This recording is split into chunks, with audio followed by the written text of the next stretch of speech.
ఇర్మియా 40వ అధ్యాయము. రాజదేహ సంరక్షకులకు అధిపతి అయిన నెబూజరదాను యెరూషలేములో నుండి యూదాలో నుండి బబులోనునకు చెరగా కొనిపోబడిన బందీ జనులందరిలో నుండి సంకెళ్ల చేత కట్టబడి ఉన్న ఇర్మియాను తీసుకొని రామాలో నుండి పంపివేయగా యెహోవా యొద్ద నుండి అతనికి ప్రత్యక్షమైన వాక్కు, రాజదేహ సంరక్షకులకు అధిపతి ఇర్మియాను అవతలికి తీసుకొని పోయి అతనితో ఈలాగు మాటలాడెను. ఈ స్థలమునకు నేను ఈ కీడు చేసేదనని నీ దేవుడగు యెహోవా ప్రకటించెను గదా. తాను చెప్పిన ప్రకారము యెహోవా దాన్ని రప్పించి చేయించెను. మీరు యెహోవాకు విరోధముగా పాపము చేసి ఆయన మాటలు వినకపోతిరి గనుక మీకీ గతి పట్టినది. ఆలకించుము. ఈ దినమున నేను నీ చేతుల సంకెళ్లను తీసి నిన్ను విడిపించుచున్నాను. నాతో కూడా బబులోనునకు వచ్చుట మంచిదని నీకు తోచిన ఎడల రమ్ము. నేను నిన్ను భద్రముగా కాపాడేదను. అయితే బబులోనునకు నాతో కూడా వచ్చుట మంచిది కాదని నీకు తోచిన ఎడల రావద్దు. దేశమంతటా నీకేమీయో అడ్డము లేదు.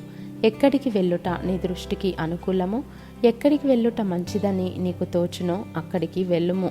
ఇంకను అతడు తిరిగి వెళ్ళక తడవు చేయగా రాజదేహ సంరక్షకులకు అధిపతి అతనితో ఈలాగు చెప్పెను.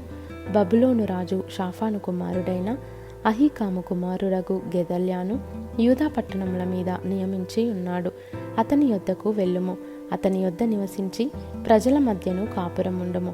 లేదా ఎక్కడికి వెళ్ళుట నీ దృష్టికి అనుకూలము అక్కడికే వెళ్ళుము. మరియు రాజదేహ సంరక్షకులకు అధిపతి అతనికి బత్తెమును బహుమానము ఇచ్చి అతని సాగనంపగా ఇర్మియా మిస్పాలో నుండి అహీకాము కుమారుడైన గెదల్యా యొద్దకు వెళ్ళి అతనితో కూడా దేశములో మిగిలిన ప్రజల మధ్య కాపురముండెను. అయితే అచ్చటచ్చట నుండి సేనల అధిపతులందరూ వారి పటాలపు వారును బబులోను రాజు అహీకాము కుమారుడైన గెదల్యాను దేశము మీద అధికారిగా నియమించి బబులోనునకు చెరగొని పోబడక నిలిచిన వారిలో స్త్రీలను పురుషులను పిల్లలను దేశములోని అతి నీరసులైన దరిద్రులను అతనికి అప్పగించనని వినిరి. కాగా నెతన్యా కుమారుడైన ఇష్మాయేలును కారేహ కుమారులైన యోహానాను యోనాతానులను తన్హుమెతు కుమారుడైన షెరాయాయును నెటోపాతీయుడైన ఏపయు కుమారులను మాయకాతీయుడైన వాని కుమారుడగు యజన్యాయును వారి పటాలపు వారును మిస్పాలో నుండిన గెదల్యా యొద్దకు వచ్చిరి. అప్పుడు షాఫాను కుమారుడైన అహీకాము కుమారుడగు గెదల్యా ప్రమాణము చేసి వారితోనూ వారి పటాలపు వారితోనూ ఈలాగు చెప్పెను. మీరు కల్దీయులను సేవించుటకు భయపడకుడి. దేశంలో కాపురముండి బబులోను రాజును సేవించిన ఎడల మీకు మేలు కలుగును.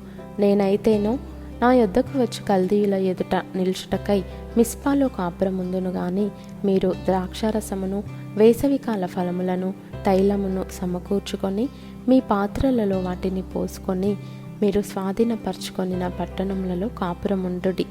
మోయాబులో నేమి, అమ్మోనీయుల మధ్యనేమి, ఎదోములోనేమి, ఏ ప్రదేశములలోనేమి ఉన్న యూదులందరూ బబులోను రాజు యూదాలో జనశేషమును విరిచిననియు షాఫాను కుమారుడైన అహీకాము కుమారుడగు గెదల్యాను వారి మీద నియమించనని వినినప్పుడు అందరూ తాము తోలివేయబడిన స్థలములన్నిటినీ విడిచి మిస్పాకు గెదల్యా యొద్దకు వచ్చి బహు విస్తారము ద్రాక్షారసమును వేసవికాలపు పండ్లను సమకూర్చుకొనిరి. మరియు కారేహ కుమారుడైన యోహానానును అచ్చటచ్చటనున్న సేనల అధిపతులందరూ మిస్పాలోనున్న గెదల్యా యొద్దకు వచ్చి నిన్ను చంపుటకు అమ్మోనీయుల రాజైన బయలీసు నెతన్యా కుమారుడైన ఇష్మాయేలును పంపెనని నీకు తెలియదా అని చెప్పిరి. అయితే అహీకాము కుమారుడైన గెదల్యా వారి మాట నమ్మలేదు. కారేహ కుమారుడగు యోహానాను మిస్పాలో గెదల్యాతో రహస్యముగా ఇట్లనెను. నీ యొద్దకు కూడి వచ్చిన యూదులందరూ చెదరిపోవునట్లును యూదా జనశేషము నశించినట్లును నెతన్యా కుమారుడైన ఇష్మాయేలు నిన్ను చంపనేలా దయచేసి నన్ను వెళ్ళనిమ్ము. ఎవనికి తెలియకుండా నేను వానిని చంపెదను. అందుకు అహీకాము కుమారుడైన గెదల్యా కారేహ కుమారుడైన యోహానానుతో ఇష్మాయేలును గూర్చి నీవు అబద్ధమాడుచున్నావు. నీవా కార్యము చేయకూడదనెను.